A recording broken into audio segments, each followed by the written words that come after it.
नमस्कार फ्रेंड्स. आत्ताच आपण 31 मेला दिलेला राज्यसेवा पूर्वपरीक्षा 2026चा रिझल्ट लागलेला आहे. अगदीच ही आनंदाची बाब आहे की विदिन 20-22 दिवसामध्येच MPSCने रिझल्ट डिक्लेअर केलेला आहे प्रिलियम्सचा.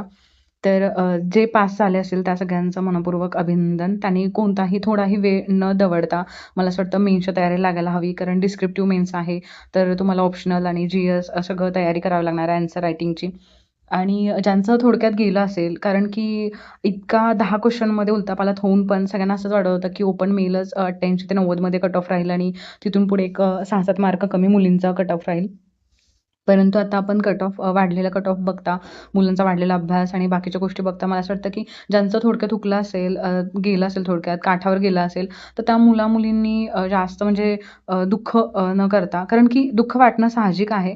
परंतु आता त्याच ह्याच्यामध्ये न राहता मला असं वाटतं ॲनालिसिस करायला हवं आपलं कुठं चुकलं. कारण आपला आपला ते 2 तास ते टेम्परामेंट चुकलं, की आपल्याला सिली मिस्टेक झाल्या, गोळे करायला चुकलं, की आपल्याला क्वेश्चन सॉल्व्हिंगमध्येच चूक झाली, का PYQवरती आपला होल्ड नव्हता. तर मला असं वाटतं ह्या सगळ्या गोष्टींचं थोडं थोडं रेस्ट घ्या आणि ॲनालिसिस करा. दुःख वाटणं आपला रिझल्ट गेल्यावरती काय असतं, म्हणजे आम्ही ते अनुभवलेलं आहे.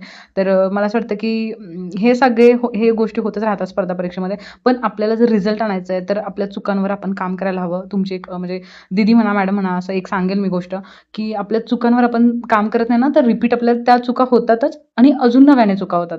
तर आत्ता काहीही म्हणजे स्वतःला असं कोसत बसू नका, की असं झालं, तसं झालं. तुम्ही मेन जर राज्यसेवाच टार्गेट आहे, तर मला असं वाटतं बिनधास्तपणे चुकांचं ॲनालिसिस करा आणि मेन्सच्या तयारीला लागा.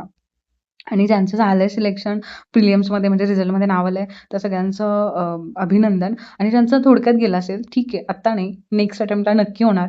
पण झालेल्या चुकांवरती नक्की काम करा आणि प्रिलियम्स आणि मेन्स दोन्ही काढायच्यात आपल्याला आणि इंटरव्ह्यूपर्यंत जायचंय आणि इंटरव्ह्यूसाठी पण आपल्याला चांगली तयारी करायची आहे, म्हणजे जेणेकरून फायनल पोस्ट मिळेल. तर तुम्ही त्या दिशेने आत्तापासूनच तयारी करा, म्हणजे नक्कीच सिलेक्शन होईल. आत्ता नाही झालं, टेन्शन नका घेऊ.